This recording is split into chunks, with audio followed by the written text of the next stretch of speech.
বিসমিল্লাহির রহমানির রহিম। আসসালামু আলাইকুম। কেমন আছেন সবাই? আশা করি সবাই খুব ভালো আছেন। আলহামদুলিল্লাহ, আল্লাহর রহমতে আমিও ভালো আছি। তো আমরা আসলে অনেকগুলো বিষয় নিয়ে অলরেডি আলোচনা করেছি বা করতে থাকবো ইনশাল্লাহ আপনাদের সুবিধার জন্য। তো আজকে আমরা ছোট একটা জিনিস, সেটা হচ্ছে ব্যাক টু ব্যাক এলসি। অনেকেই আসলে এলসিটা জানেন খুব ভালোভাবে, কিন্তু যখনই জিজ্ঞেস করা হয় যে ব্যাক টু ব্যাক এলসি বিষয়টা কি, সেক্ষেত্রে একটু কনফিউজড হয়ে যায়। বিশেষ করে যারা শুধুমাত্র ক্যাশ ইম্পোর্টে কাজ করেছেন তারা দেখা যায় ব্যাক টু ব্যাক এলসি সম্পর্কে জানা থাকে না। যারা এক্সপোর্টে কাজ করেন তারা খুব ভালোভাবেই জানেন।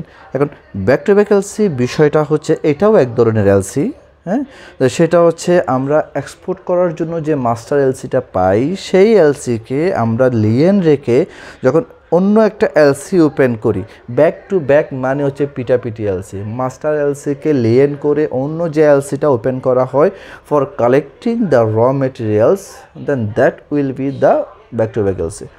তাহলে বিষয়টা কি দাঁড়ালো, আপনার এক্সপোর্ট এলসি যখন আমরা হাতে পাই, ফরেন এলসি বলি বা ফরেন মাস্টার এলসি বলেন, ফরেন এক্সপোর্ট মাস্টার এলসি বলেন, সেই এলসিটাকে আমরা লিয়েন করে তার লিয়েনের এগেনস্টে আমরা যখন কোনো লোকাল হতে পারে বা ফরেন হতে পারে এলসি ওপেন করি for collecting the raw materials to make the export এলসির যে প্রোডাক্টটা সেটা তৈরি করার জন্য, সেক্ষেত্রে সেটাকে আমরা ব্যাক টু ব্যাক এলসি বলবো।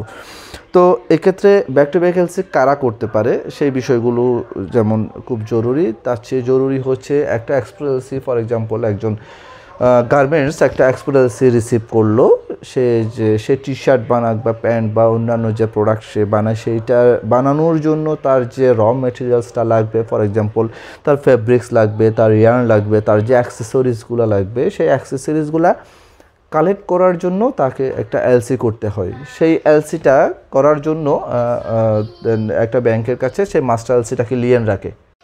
মাস্টার এলসিটাকে লিয়েন রাখার পর ব্যাংক সেই মাস্টার এলসিটাকে লিয়েন রেখে back to back LC facility দিয়ে থাকে। সেটা 75% হতে পারে, 80% হতে পারে, 85% হতে পারে, ডিপেন্ড করে ভ্যালু এডিশনের উপরে। ইম্পোর্ট পলিসিতে ভ্যালু এডিশনের কথা বলা আছে। ভ্যালু এডিশন নিয়ে আমরা আশা করি অন্য কোনো ভিডিওতে কথাবার্তা বলবো। আপাতত ব্যাক টু ব্যাক এলসিটা ক্লিয়ার করি। সে যে কালেক্ট করবে সেটা লোকাল মার্কেট থেকে পেতে পারে বা ফরেন মার্কেট থেকে পেতে পারে। সেটা সাধারণত 90 ডেজের এলসি হয়, 120 ডেজ এলসি হয়, ডিপেন্ড করে এক্সপোর্ট এলসিটা কত টেনরের। সাধারণত আমরা সাইট এক্সপোর্ট এলসি রিসিভ করি এবং সেটা বেটার। তো এই সাইট এক্সপোর্ট এলসির এগেনস্টে যে এলসিগুলো আমরা ওপেন করি, সেটা একটা হতে পারে, 10টা হতে পারে, আমরা 75% পর্যন্ত দিয়ে থাকি। সেইটাই হচ্ছে আমাদের ব্যাক টু ব্যাক এলসি। যাই হোক, এবং ব্যাক টু ব্যাক এলসির পেমেন্টগুলো নিয়ে আমরা অন্য সময় কথা বলবো। তবে ব্যাক টু ব্যাক এলসির পেমেন্ট বা সেটেলমেন্টটা হয় হচ্ছে এক্সপোর্ট এলসির প্রসিড দিয়ে। যাই হোক, আজকে ব্যাক টু ব্যাক এলসি সম্পর্কে আলোচনা করলাম। আশা করি আপনাদের খুব ভালো লেগেছে। Thank you very much. জি, আসসালামু আলাইকুম।